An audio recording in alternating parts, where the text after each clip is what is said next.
Bonjour à toutes et à tous. Aujourd'hui, un petit tutoriel sur l'utilisation d'Excel en Bac Pro Commerce et Vente. Tout d'abord, on va commencer par voir le principe de base d'Excel, quelques fonctionnalités impératives à comprendre et à maîtriser pour la suite de votre formation professionnelle. Ensuite, nous verrons comment créer et automatiser les calculs pour une facture. Et enfin, on terminera avec les statistiques et en particulier la construction des diagrammes. Allez, c'est parti.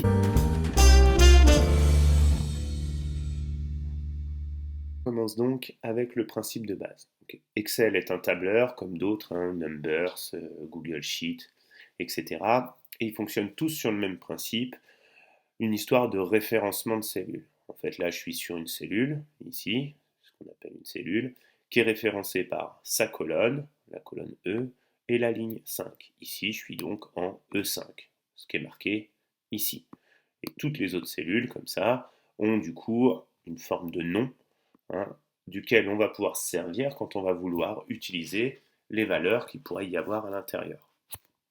Exemple ici, je peux lui mettre une valeur 5, sous 7, 9 au hasard, peu importe.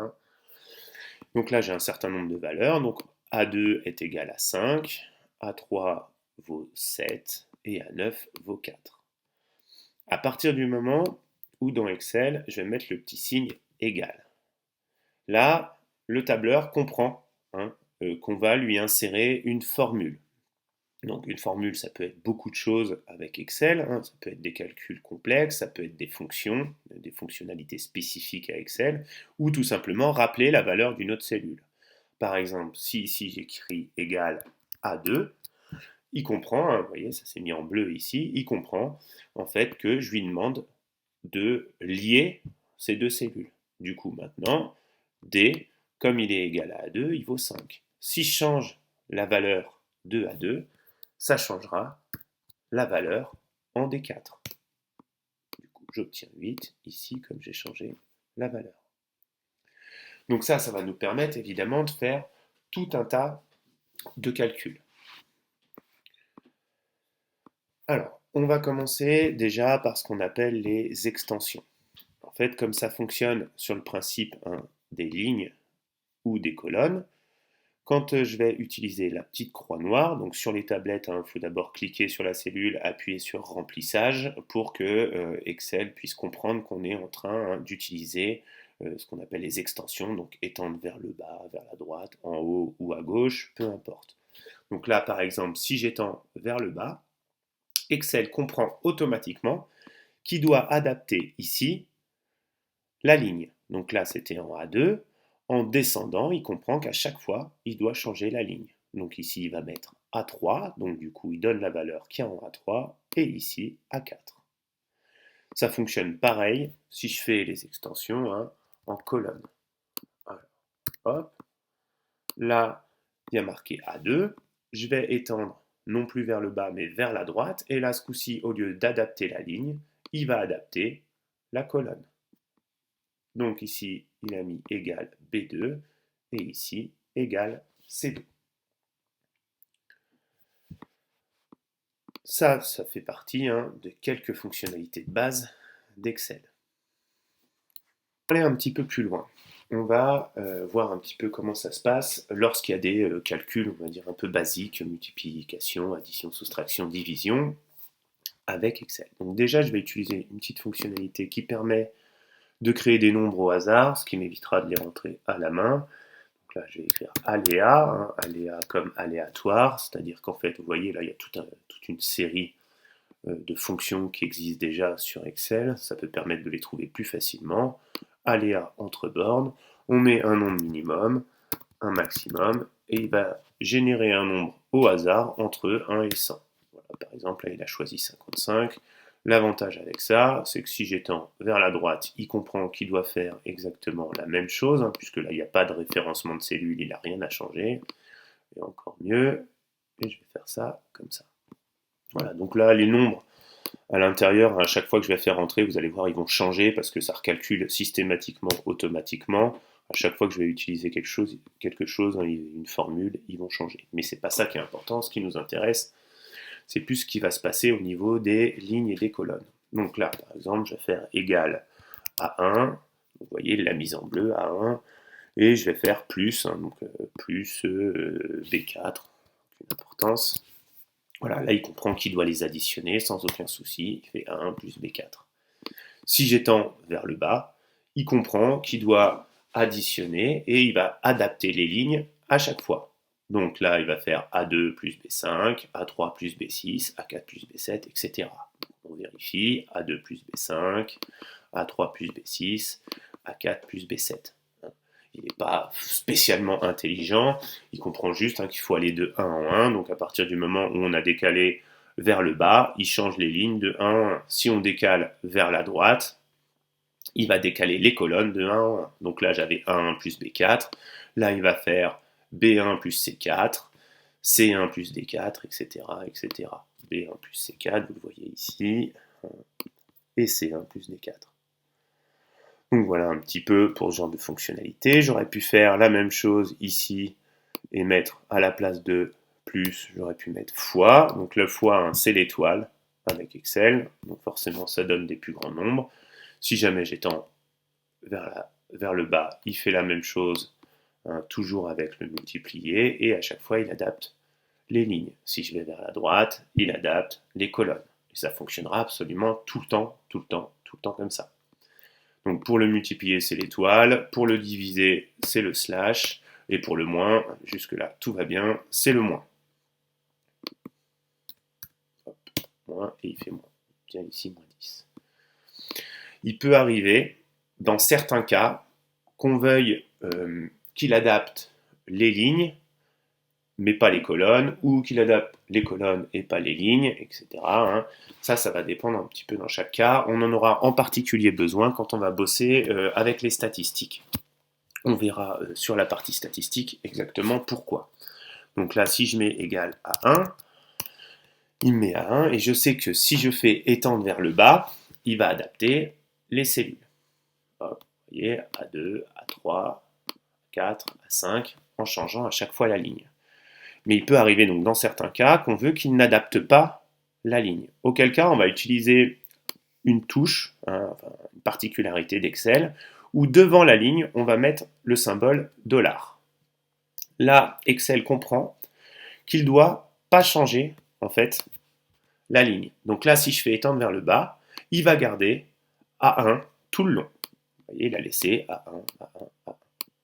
Par contre, comme j'ai pas, on va dire, figé la colonne, si j'étends vers la droite, il va bien garder B1, B2, etc., etc. Vous voyez, ça c'est B1, hein, on le voit là-haut à chaque fois. Là c'est C1 et là c'est D1. Si je veux figer la colonne et non pas la ligne, je mets le $ devant la lettre. Et j'enlève celui qui est devant la ligne. Entrée. Du coup, si j'étends vers la droite, il va laisser la même valeur. Ici, j'ai bien un A1, A1, A1. Par contre, si je fais étendre vers le bas, il va réadapter les lignes. Donc là, vous voyez, on a bien toujours A1. Par contre, en descendant, comme je n'ai pas figé la ligne, on a bien A2, A3, A4, etc. Si je veux figer les deux, et ligne et colonne pour ne pas prendre de risque, je mets le $ devant le A, le $ devant le 1. Et là, que je fasse l'extension vers le bas ou vers la droite, il ne fait plus rien. Il met la même valeur partout. C'est partout $A1.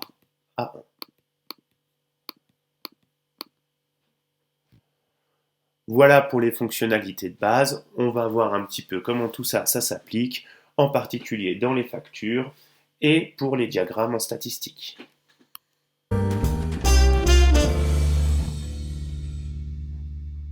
Alors, pour la partie facture, on va évidemment se servir de l'exemple que j'ai mis dans le Classroom. Et on va se servir d'une des particularités des Mac, qui est de pouvoir splitter l'écran. C'est quand même assez pratique. Alors, on va pas trop se prendre la tête. On va reprendre la facture complète et on va la copier, coller. Ok. Alors, on va adapter un petit peu tout ça pour avoir quelque chose d'à peu près lisible. Alors là, par contre, on va devoir enlever évidemment les unités, hein. Excel, sinon il ne comprendra pas qu'il faut multiplier les chiffres.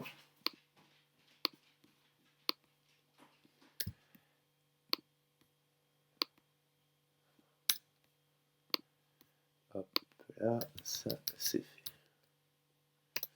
On va ici enlever les pourcents, ça risque sinon de poser des problèmes.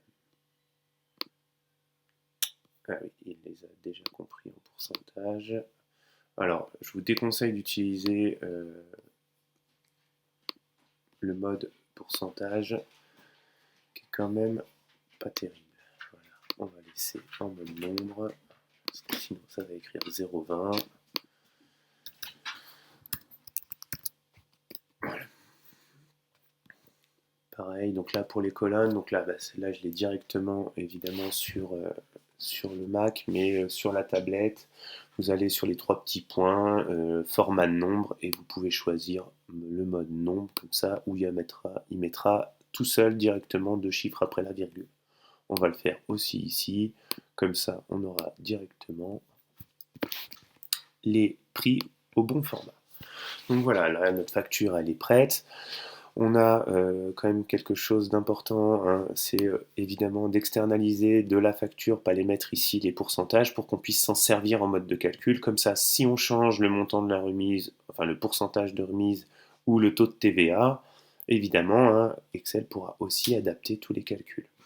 Donc cette partie-là, avec ce qu'on vient de voir, ne devrait pas être très compliqué. Donc égal pour exprimer qu'on utilise une formule, on sélectionne celle-ci, on fait multiplier par celle-là, et on met égal. Il fait le calcul tout seul. Comme c'est la même chose pour les 5 lignes, je vais étendre vers le bas, hein. Alors sur la tablette, je rappelle, on clique sur la cellule, on a le petit bandeau noir qui apparaît, on appuie sur remplissage, et là on a les petits carrés qui apparaissent, et on fait étendre vers le bas. Donc voilà, pour déjà tous ces calculs, donc une demi-seconde pour les faire. Là, pour le total, on va utiliser aussi une fonction. Comme on doit tout ajouter, en mathématiques, le résultat d'une addition, c'est une somme. Donc on commence à écrire somme. Il le propose, on clique dessus. Il nous demande nombre 1, nombre 2. En fait, on a juste à sélectionner directement, hein. Et là, on appuie sur Entrée et il fait le total. Pour la remise en pourcentage, donc, évidemment, il faut connaître les calculs à faire pour lui donner la bonne formule. Donc pour calculer 5% du total, il faut bien faire 5 fois 553,50 divisé par 100. Si vous ne savez plus, je vous propose de reposer un produit en croix à côté, hein. Donc on va lui écrire égal ça multiplié par ça, et on divise avec le slash par 100. Il fait le calcul. Pour avoir le total ici, il suffit d'enlever la réduction. Donc on met le égal, ça, moins ça. Et il fait le calcul tout seul. Pour la TVA, pareil, 20% de 525,83 égale B10 du coup, multiplié par celle-ci, et on divise par 100. Et pour finir, on n'a plus qu'à ajouter celle-ci avec celle-ci. Et voilà, c'est terminé. Il n'y a plus rien à faire. L'avantage, c'est que si je change un des prix unitaires, ça va changer le résultat dans le montant total, le résultat dans le prix total, recalculer la remise, recalculer le total net, recalculer la TVA et recalculer le net TTC. Donc, je vous fais un exemple. Ici, je vais mettre 27,70. Et vous allez voir, alors attention, ça va être rapide, hein, puisque ça va changer automatiquement celui-ci, celui-ci, celui-ci, celui-ci, celui-ci et celui-ci. Attention, magie. Et voilà, bon, si vous regardez bien surtout, on voit bien que le dernier prix a changé, c'est bien que ça a marché. Évidemment, ça fait pareil si je change une des quantités, donc regardez, 640,91, là j'en achète 4, ça va forcément augmenter, 672,49, ça a bien changé. Si je change, et c'est pour ça que c'est intéressant de le mettre ici, hein, le pourcentage de remise, si finalement je fais une remise de 7%, et ben ça calcule, là on était à 29,50, on passe à 41,29, et il change le total net, et il change le pourcentage de TVA, enfin le montant de la TVA, pardon, et du coup le net TTC. Pareil, si je change le taux de TVA qui passe à 10%. Si vous avez des produits qui sont à des TVA différentes, vous pouvez insérer la TVA, par exemple, dans une nouvelle colonne à la suite, pour le calculer indépendamment, évidemment. Donc voilà, grosso modo, pour les factures.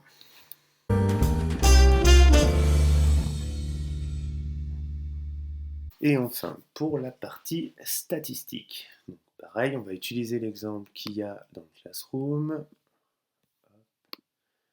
On va faire comme tout à l'heure, un joli copier-coller pour pas trop s'embêter.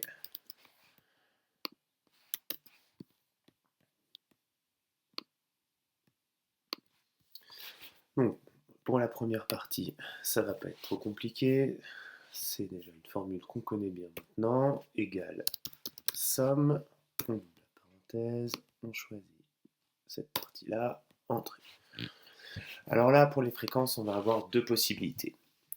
Donc pour le calcul de fréquence, petit rappel quand même au cas où, en pourcentage, il y a donc 58 personnes qui ont acheté un vêtement de marque Adidas. Donc ça fait donc 58 sur les 166 achats, fois 100. Donc si on faisait le calcul normal, je peux le mettre ici, on ferait égal 58 fois divisé par 166, donc sur 168,6 et fois 100. On obtiendrait donc 34,94. Mais le problème, si on fait, donc du coup là on pourrait le faire en faisant 58 divisé par 166 fois 100. On va évidemment obtenir le même résultat. Alors là, pareil que tout à l'heure, on a beaucoup trop de chiffres.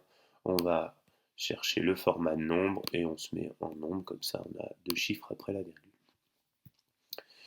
Là, le problème, il est que si jamais je change par exemple et que je passe à 42, ici je passe donc à 167 et ma formule n'a pas changé. Du coup, je me retrouve à diviser par 166, ce qui fait que du coup mon calcul ici est complètement faux. Du coup, ce qui serait évidemment assez intéressant, c'est d'utiliser cette dernière cellule. Mais on va avoir un petit souci que je vais vous montrer. Donc on fait ça divisé par ça fois ça. Le problème, c'est que quand on va étendre vers le bas pour que les calculs se fassent automatiquement, voilà ce qu'il écrit. Il écrit hashtag, donc là c'est le attention, division, division par 0. Pourquoi? En fait, parce que on a vu les fonctionnalités d'Excel, quand on étire vers le bas, il adapte les lignes. Donc là, il fait B2 divisé par B9, mais à la ligne d'en dessous, il fait B3 divisé par B10. Or, en B10, il n'y a rien. Comme il n'y a rien, Excel considère qu'il y a un 0, et on se retrouve à faire 12 divisé par 0 fois 100. Non seulement c'est faux mathématiquement, mais en plus de ça, ça ne nous permet pas de faire le calcul qu'on veut. Et pour pallier à ça, on l'a vu dans l'introduction, c'est exactement à ce moment-là qu'on va utiliser les dollars. Alors le dollar devant le 9 serait suffisant, puisqu'il suffit juste de fixer les lignes. Si vous avez le moindre doute, vous vous embêtez pas, dollar $B, dollar $9, on fait entrer. Et là, quand on va faire étendre vers le bas, pas de souci, il a bien compris. Vous voyez, on a gardé, du coup, ça fait changer la ligne sur là où on n'a pas mis les dollars, donc on passe bien à B3 et on divise toujours par notre cellule B9. Là, pour avoir le total et vérifier qu'on a bien 100, il nous suffit juste d'étirer cette formule vers la droite. Comme on étend vers la droite, ça va modifier les colonnes et donc ça va faire la somme de C2 à C8. Et ça tombe bien, c'est ce qu'on attend. On obtient donc 100. Voilà pour cette partie. Maintenant, si je change n'importe quelle valeur, donc là je vais mettre 13, on va passer à 168 et vous allez voir vite fait que ça va tout changer, les fréquences. Attention, toutes les fréquences, elles ont donc changé. C'est un petit peu l'intérêt de fonctionner avec Excel, surtout pour ça. Pour maintenant faire afficher le graphique. Alors, on est sur un caractère, vous l'aurez vu, qualitatif, puisque ce sont bien des mots.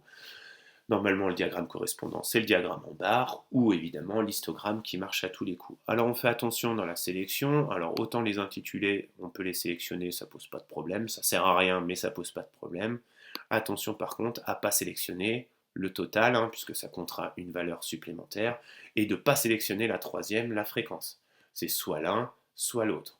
Alors, euh, par exemple sur l'ordinateur, je peux sélectionner cette colonne-là avec celle-ci, en appuyant sur CTRL ou sur commande, sur Mac, là, et je pourrais faire mon diagramme à partir de ces deux colonnes qui sont disjointes. Le seul problème, c'est que sur la tablette, vous ne pourrez pas faire ça. Donc si vous voulez faire avec les fréquences, il faudra intervertir ces deux colonnes-là. Donc, reprenons, on va ici. Évidemment, ce qu'on veut, c'est insérer un graphique. Donc, comme d'hab, on va dans Insertion. Et là, alors, c'est présenté un petit peu différemment sur Mac, mais ça ne change pas grand-chose. Les graphiques suggérés. Donc, vous voyez, il va nous préparer directement le diagramme en barre. Et on peut le présenter. Et voilà, alors, on peut l'agrandir. Évidemment, on peut changer le titre du graphique. Là, ici, ça serait marque de vêtements.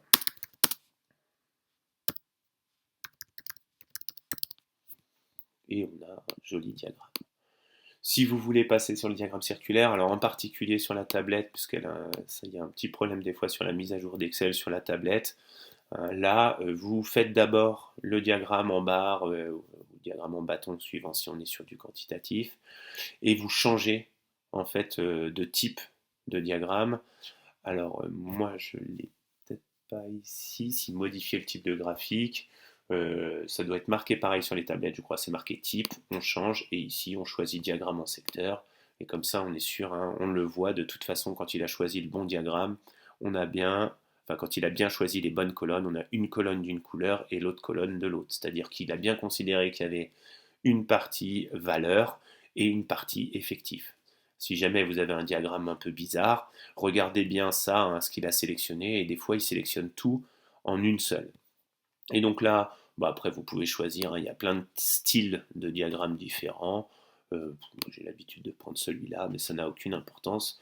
En plus de ça, ça nous permet de vérifier les pourcentages.